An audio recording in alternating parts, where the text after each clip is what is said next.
اب جوان بعض اوقات میسج کرتا ہے. اب جوان زیادہ تر گرفتار کس چیز میں؟ جوان زیادہ تر عشق میں گرفتار ہوتا ہے، چاہے وہ جائز ہی.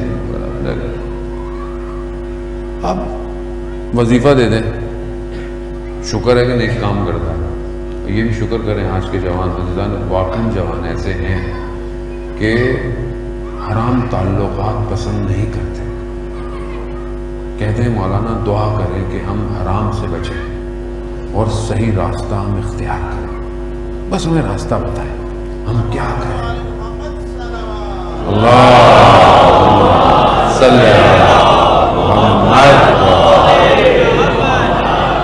یعنی یہ شکر کرنا چاہیے.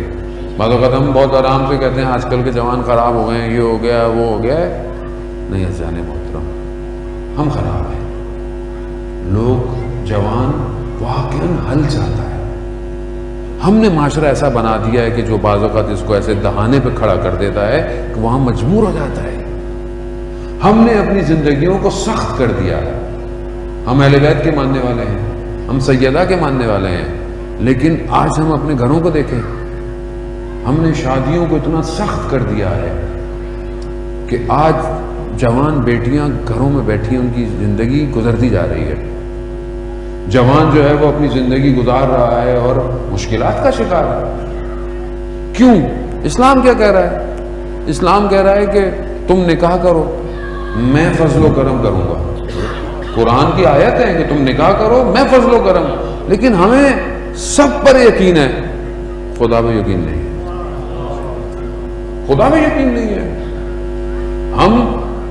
ہم عجیب، یہی اصل میں سب تسلسل اسی نعمت کا ہے کہ جب نعمت سے غفلت ہوئی تو نعمت سمجھ ہی نہیں آ رہی ہے، اور انسان اپنے آپ کو وابستہ کس پہ سمجھتا ہے؟ دنیا کے وسائل میں. وہ دنیا کس کی ہے؟ آپ سمجھتے ہیں کہ مطلب میں اپنی بیٹی کی شادی کروں. میں ہی نہیں کہہ رہا کہ آپ بالکل بھی ٹھیک ہے آپ، لیکن آپ انتظار میں رہیں کہ میں بیٹی اس کو دوں کہ مثلاً جس کے بعد یہ سب کچھ ہو. آپ کو کیا پتا کل یہ سب ختم ہو جائے، کل یہ سب ختم ہو جائے. اور آج اگر آپ کسی کے گھر کسی کی بیٹی کے لیے درد رکھیں گے تو کل آپ کی بیٹیاں بھی تو بیٹھی ہوئی ہیں گھروں میں. لیکن میں آپ کو یہ پریکٹیکل معاشرے کی بات بتا رہا ہوں. سارا درد ہمارا اپنی بیٹی کے لیے ہے، دوسری کی بیٹی کے لیے بالکل نہیں ہے. اور ہم اس نہج پہ پہنچ گئے ہیں، معاشرہ اسی نہج پہ آ گیا ہے کہ جب بہو گھر پہ آئے تو بالکل نہیں چاہتے کہ اس کے گھر والے انٹرفیئر کریں. وہی بہو ہے، بیٹے کے ساتھ ہے، نہیں. اور اپنی بیٹی بھیجیں تو 24 گھنٹے کنیکٹ رہتے ہیں. بھائی تو یہ بھی تو ہے، وہ بھی تو کسی کی بیٹی ہے، اس کو بھی کنیکٹ رہنے دو. نہیں، اپنی بیٹی یہ، اپنی بیٹی وہ، اپنی گھر میں بھی یوں آئے، اپنا یہ بھی آئے. کیا ہے یہ؟ اسلام ہے. اس کا مطلب کیا ہے کہ نعمت سمجھے نہیں، نعمت سیدہ ہے. آئیں دیکھیں کیسے گھر ہے، سادگی دیکھیں. ماننا اتنا ہے ولایت کو کہ ہم سے بڑا کوئی مولا ہی نہیں ہے. اور جو ایک بیٹی کی شادی کرنے آ جائے، ایسی شادی کرتے نا جیسے سیدہ نے کی تھی. بھائی ہمت ہے؟ مولانا خاندان ناراض ہو جائے گا، برادری کیا بولے گی.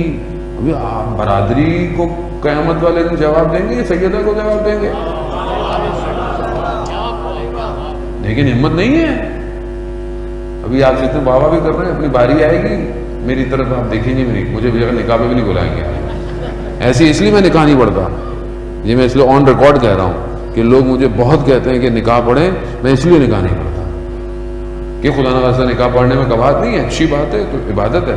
ہاں رشتے کے لیے دعا کرتا ہوں، وظیفہ بھی دے دوں گا آپ کو، لیکن کیونکہ اجتماع ظاہر میں کچھ اور ہے، باطن میں کچھ اور ہے.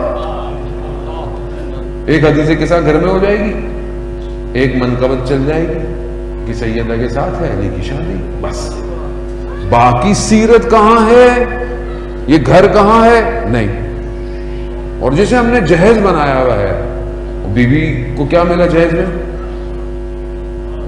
کیا ملا جہیز میں؟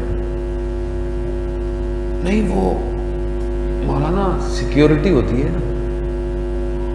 ہاں ٹھیک ہے، باپ اپنی بیٹی کو دے جو وہ افورڈ کرتا ہے، لیکن ایسا تو نہ کرے نا اسے قرضے لینے پڑ جائیں. ایسا تو نہ کرے کہ اگر اس کی 2-3 بیٹیاں ہیں تو ساری زندگی مقروض رہے. یہاں مولا کائنات اپنی ذرا بیچ کے جب رشتہ مانگا رسول کے بعد، یا رسول اللہ میرے پاس تو کچھ نہیں ہے، گھوڑا ہے، تلوار ہے اور ذرا ہے. کہا علی ذرا کو بیچو. ذرا کو بیچ کر آدھے پیسوں سے چیزیں خریدی رسول. آدھے پیسوں سے کہا کہ کھانے پینے کا انتظام کرو. اب یہ ہمیں اور یہ آج کل والدین کو بھی سوچنا چاہیے. یہ بہت ایک مبتلا بے ایشو ہے ہماری کمیونٹی کا عزیزان محترم. یعنی کیونکہ لوگ مراجع کرتے ہیں، لوگ ہم سے زیادہ بہت کانٹیکٹ کرتے ہیں، اس لیے مجھے مجبوراً بہرحال آج یہ بات کہنی پڑ گئی کہ ہم آسانیاں پیدا کریں، آسانی پیدا کریں جوانوں کے لیے، تاکہ یہ گناہوں میں مبتلا نہ ہو. دشمن ان کو گناہوں میں، دشمن کیا کہتا ہے؟ حرام تعلقات رکھو. صبح شام فلم، ڈرامے، media, Netflix, Instagram, Facebook, YouTube کیا کر رہا ہے؟ نامحرم تعلقات، حرام تعلقات رکھو. بس تمہیں ضرورت نہیں ہے شادی کرنے کی. کیا ضرورت ہے؟ جیسے باہر معاشرے میں کئی سال تک وہ شادی نہیں کرتے، حرام تعلقات رہتے ہیں، پھر کئی سال بعد ان کو یاد آتا ہے کہ چلو کوئی نہ کوئی شادی کر دو. معاشرہ وہاں جا رہا ہے.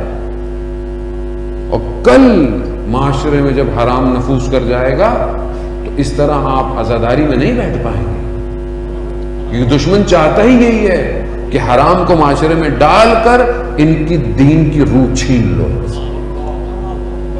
آج آپ کو نظر آتے ہوں گے نا معاشرے میں بہت سارے لوگ کہ ارے مجلس میں کیا حجاب کیا، پردہ کیا، چھوڑیں. کیوں ہے یہ؟ اسی وجہ سے. عزیزان محترم، آسانیاں پیدا کریں. اور ماں باپ کو چاہیے کہ بہرحال اتنا تھوڑا بہت کرے. بیٹا جوان ہو شادی کر، خدا رازق ہے. اس گھر کو دیکھیں کہ جو رسول خدا جب انسان بیٹی کی شادی کرتا ہے تو بیٹی کے گھر جاتا ہے جو بھی ہے، اور کہا کہ آپ دونوں کے درمیان میں کاموں کو تقسیم کر رہا ہوں. سیدہ بیٹی آپ کے کام گھر کے کام ہے، علی باہر کا کام آپ کا کام ہے. بی بی کہتی ہے بابا کتنی اچھی تقسیم ہے، میں آپ کے تقسیم پر بہت راضی. یعنی یہ خاتون کے لیے گھر کے کام. اور آج کل وہ پہلے ہی لسٹ آ جاتی ہے، میں یہ کام نہیں کروں گی، میں وہ نہیں ہوگا، یہ نہیں ہوگا، ایسا نہیں ہوگا، فلانا نہیں ہوگا. تو بھئی یہ تو پھر گھر میں پروڈکٹ آ رہی ہے، بیوی آ رہی ہے، بیوی لانی ہے، بچوں کی تربیت چاہیے. آپ یاد رکھیں، میں جوانوں کو نسخہ دے رہا ہوں کہ جب اپنی شادی کے لیے بات کریں اپنی اولاد کی ماں ڈھونڈیں. ماں ڈھونڈیں جو اپنے گود میں امام زمانہ کا سپاہی تربیت کرے گی. صلی